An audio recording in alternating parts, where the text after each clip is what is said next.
ఓం శ్రీమాత్రే నమః. ఓం గం గణపతయే నమః. ఐం సరస్వత్యై నమః. ఓం శ్రీ గురుభ్యో నమః. జ్ఞానానందమయం దేవం నిర్మలస్ఫటికాకృతిం ఆధారం సర్వవిద్యానాం శ్రీ హయగ్రీవముపాస్మహే. హయగ్రీవ అనుగ్రహ ప్రసాద సిద్ధిరస్తు. ధనస్సు రాశి.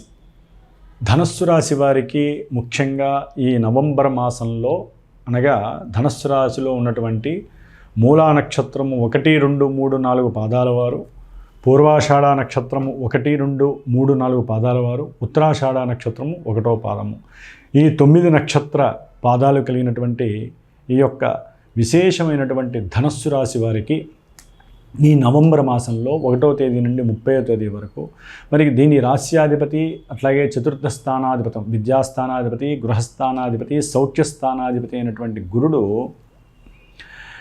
8వ రాశిలో ఆయన యొక్క మిత్రక్షేత్రంలో ఉచ్చస్థితిని పొంది ఉండటం ఒక రకంగా మనకి 8వ రాశిలో గురుడు ఉండటం ద్వారా విద్యా విషయంలో కొన్ని ఆటంకాలు కలిగే అవకాశము, అవరోధాలు, ఎగ్జామ్స్ రాసే టైంలో అవరోధాలు కలగటము, వారి యొక్క జ్ఞానము సరైన సమయానికి ప్రోత్సాహం కలిగించలేకపోవటము, ఇంట్లో గృహ వసతులు సరిగ్గా లేక కూడా వీరికి కోపాలు వచ్చి లేనిపోని సమస్యలు, లేకపోతే ఉన్నటువంటి ఇల్లు వదిలిపెట్టి ఎక్కడికన్నా వెళ్ళిపోవాలనే ఒక అజ్ఞానవంతమైనటువంటి ఆలోచనలు, ఇవన్నీ కూడా సౌఖ్యకరమైనటువంటి విషయాల్లోనే వీరికి ప్రేరితమవుతూ ఉంటాయి. ముఖ్యంగా విద్యార్థులు కొంతమంది ఇట్లాగే ఆలోచిస్తూ కొంత దూరమైనటువంటి పరిస్థితులు కూడా ఈ నెలలో కనిపించే అవకాశం ఉంటుంది. తొందరపడి విద్యార్థులు చదువుపరంగా కానీ వారిని స్కూల్లో కాలేజీల్లో ఎవరో బాధ పెడుతున్నారని మీకు మీరే దాన్ని ఎక్కువగా అన్వయించుకొని, లేకపోతే కోరికలతో దూరంగా వెళ్ళాలి, లేకపోతే ఈ నెలలో దూరంగా స్నేహితులతో ఎక్కడికన్నా వెళ్ళాలి, ఇలాంటి ఆలోచనలు మానుకొని చదువు యందు కాన్సన్ట్రేషన్ చేయడం చాలా ఉత్తమం. లేకపోతే చదువులో విద్యార్హత భంగం కలుగుతుంది. అనవసరంగా మధ్యలోనే చదువు ఆపేయాల్సిన పరిస్థితి వస్తుంది. కాబట్టి దత్తాత్రేయుడి యొక్క అనుగ్రహాన్ని, దక్షిణామూర్తి అనుగ్రహాన్ని పొందండి. ఒక దక్షిణామూర్తి బొమ్మనిగా ఫోటో చిత్రపటాన్ని కానీ లేకపోతే దత్తాత్రేయుడి యొక్క చిత్రపటాన్ని పెట్టుకొని స్వామివారికి సంబంధించినటువంటి శ్లోకాన్ని రోజు 16 సార్లు జపించి ఆయనకి చుట్టూ ప్రదక్షిణాలు చేసుకునే విధంగా ఏర్పాటు చేసుకోండి. లేదా దేవాలయం ఏదైనా పక్కన ఉంటే దేవాలయానికి వెళ్ళండి. ఈ విధంగా శక్తిని పెంచుకునే ప్రయత్నం ధనుస్సు రాశి వారు చేయాలి. ముఖ్యంగా కార్తీక మాసం ఈ నెల రోజులు వస్తుంది కాబట్టి సాయంకాల ప్రదోషంలో శివాలయం చుట్టూ ఒక 16 ప్రదక్షిణాలు చేయటము, ఓం బృహస్పతికి సంబంధించిన మంత్రాన్ని దేవానాంచ ఋషీనాంచ గురుం కాంచన సన్నిభం బుద్ధిభూతం త్రిలోకేశం తం నమామి బృహస్పతిం, ఈ మంత్రాన్ని జపించిన ముఖ్యంగా ధనుస్సు రాశి వారికి గృహపరమైనటువంటి లాభాలు కలుగుతాయి, నష్టాలు లేకుండా. ఇలా చదవడం ద్వారా కర్మాన్ని మనమే దాన్ని మరల్చుకోవాలి. ఆరోగ్యపరంగా ఆకస్మికంగా వచ్చేటటువంటి గుండెకి సంబంధించి, లేకపోతే నరాలకి సంబంధించి, ఊపిరితిత్తులకి సంబంధించినటువంటి సమస్యలు కలిగే అవకాశము, లేకపోతే జలగండాలు కలిగేటటువంటి పరిస్థితులు, వాహనాల మీద వెళ్ళేటప్పుడు జరిగేటటువంటి ప్రమాదాల నుంచి కొంతవరకు తప్పించుకునే ప్రయత్నం అయితే మీకు మీరే దైవారాధనతో చేసుకోవాలి. ఇదొకటి. రుద్రాభిషేకాలు మస్ట్ అండ్ షుడ్గా ఈ నెల రోజులు చక్కగా చేసుకోండి, శుభం జరుగుతుంది. అట్లాగే 12వ రాశిలో కుజుడు రావటము, ఈ నెలలో నవంబర్ నుంచి కుజుడు 12వ రాశిలో ఉంటాడు. దీనివలన డిప్రెషన్స్ అనేవి ఎక్కువగా ఉంటాయి. అంతర్గత మదన ఎక్కువగా పడే అవకాశం ఉంటుంది. అన్నదమ్ములతో ప్రేమాప్యాయతలు లోపించి అవసరం లేనటువంటి విషయాలలో, ఆస్తి తగాదాల విషయాలలో గొడవలు ఎక్కువ రెట్టింపే అవకాశం ఉంటుంది.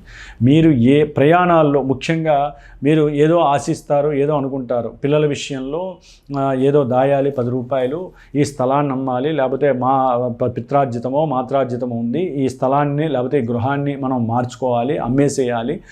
చివరికి అద్దెకిచ్చి వచ్చేటటువంటి డబ్బు విషయంలో కూడా అన్నదమ్ముల మధ్య పొరపచ్చాలు కలిగి ఈ గృహంలో ఎప్పుడు ఏదో సమస్య కలుగుతూనే ఉండే అవకాశము ధనుస్సు రాశి వారికి కలుగుతోంది. ఎందుకంటే చతుర్థంలో అర్ధాష్టమ శని, ఈ అర్ధాష్టమ శని ఈ నెల 28 నుంచి మళ్ళీ తన యొక్క ఉత్తేజాన్ని పుంజుకుంటుంది. కాబట్టి ఆ అర్ధాష్టమ శని ప్రభావము వాహనాల పరంగా, గృహపరంగా, అట్లాగే అట్లాగే విద్యావంతులకి విద్యాపరంగా ఆటంకాలు, విదేశాల్లో ఉన్నటువంటి చదువుకున్న వాళ్ళకి కూడా ధనుసు రాశి వారికి కొన్ని ఇబ్బందులు ఎదురయ్యే అవకాశాలు చాలా ఉంటాయి. దానివల్ల వాళ్ళ యొక్క ఆరోగ్యం కోల్పోతారు, అనారోగ్యవంతులయ్యే అవకాశం ఎక్కువగా ఉంటుంది. అట్లాగే వాహనం కొందామని, ఇల్లు కొందామని ఎంత ప్రయత్నం చేసినా అప్పులు ముడతాయి. కానీ అప్పులకి తగ్గ లోన్లు కట్టడము, వాటికి సంబంధించినటువంటి చక్రవడ్డీలు కట్టడంతోనే వీడి జీవితం వెళ్ళిపోతుంది అనేటటువంటి ఒక పరాలోచన, పరధ్యాస వీరికి ఎక్కువ అయిపోయి టెన్షన్ అనేది లోపల రక్త ప్రసరణ వ్యవస్థలో మార్పులు ఎక్కువగా జరిగి బీపీ ప్రెషర్స్ పెరిగే అవకాశం ఉంటుంది, షుగర్స్ లెవెల్స్ పెరిగే అవకాశం ఉంటుంది. కొంచెం జాగ్రత్త వహించండి. ఏమీ అలాంటివి ఆలోచనలు చేయొద్దు. అతిగా ఆలోచించినా కూడా అనారోగ్య సూచకం అవుతుంది. చాలా వరకు వీళ్ళు ఎక్కువగా ఎక్సర్సైజులు లేకపోతే వాకింగ్ వ్యవస్థను చేయటము ఇలాంటివి చేసుకోవడం ద్వారా కూడా అనారోగ్య నివృత్తి జరగడానికి ఎక్కువ అవకాశాలు చాలా ఉన్నాయి. అట్లాగే పిల్లల యొక్క స్టడీ రీత్యా వీరు ఏదైనా కనుక లోన్లు అడిగితే వాళ్ళు కొంచెం ఆలస్యం చేసినా, ఆర్థికంగా మధ్యలో బ్రోకర్స్ లాంటి వాళ్ళు కొంచెం ఆశించినా కూడా వీరి తప్పనిసరిగా లోన్స్ కలగడానికి ఆకస్మికంగా ఫోన్లు వచ్చే అవకాశం కూడా ఉంటాయి.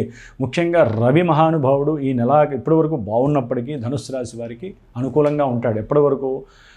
నవంబర్ 16 వరకు. నవంబర్ 17వ తేదీ నుంచి కూడా రవి వీరికి ప్రతికూలమైనటువంటి పరిస్థితుల్లోకి వస్తున్నాడు. తండ్రి యొక్క అనారోగ్యము ఆకస్మికంగా పాడవటము, దాని పరంగా వీరు మానసికంగా ఒత్తిడికి లోనవ్వటము, అట్లాగే ఎక్కువగా ఉప్పు కారాలు ఎక్కువ తిన్నా కూడా అనారోగ్య సూచనలు, అట్లాగే నూనె వస్తువులు ఎక్కువ తిన్నా కూడా పోనీ గుండెలకి సంబంధించినటువంటి హార్ట్ రిలేటెడ్ సమస్యలు రావటము. ధనుస్సు రాశి వారికి ఈ విధంగా గ్రహస్థితి కొంత ప్రతికూలంగా ఉంది.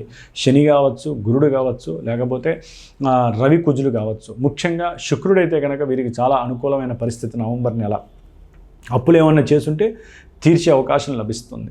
అట్లాగే అన్నదమ్ముల యొక్క సహాయ సహకారాలు లభిస్తాయి. అట్లాగే మీరు చేసే సేవకా ధర్మాన్ని గుర్తించి మీ యొక్క ప్రమోషన్ లెవెల్స్ పెరగటము, మీరు దాచుకున్న సొమ్ము సమయానికి వచ్చి అది మీ కుటుంబానికి ఎంతో ఉపయోగపడటము, అట్లా ఎన్నో రకాలైనటువంటి ఆత్మీయత, అనురాగము, భార్య యందు ప్రేమ, లేకపోతే సంతానపరమైనటువంటి అనుకూలతలు ఇలాంటివి శుక్రుడి వలన కొన్ని కలుగుతాయి. బంగారపు ఆభరణాలు కొనటము, లేకపోతే తాకట్లో ఉన్నటువంటి బంగారపు ఆభరణాలు, వెండి ఆభరణాలు మీరు డబ్బు చెల్లించి తెచ్చుకునేటటువంటి పరిస్థితి, ఆనందాన్ని చక్కగా సుఖంగా భార్యాభర్తలు అనుభవించటము, అట్లాగే విందు వినోదాలలో పాల్గొని ఆ ఆనందాన్ని మమేకంగా ఎప్పటికప్పుడు తలుచుకొని ఆనందపడటము, ఇలాంటివన్నీ కూడా ఒక్క శుక్ర భగవానుడు మాత్రమే మీకు అనుకూలంగా ఉన్నాడు. అట్లాగే రాహువు కూడా అనుకూలంగా ఉన్నాడు.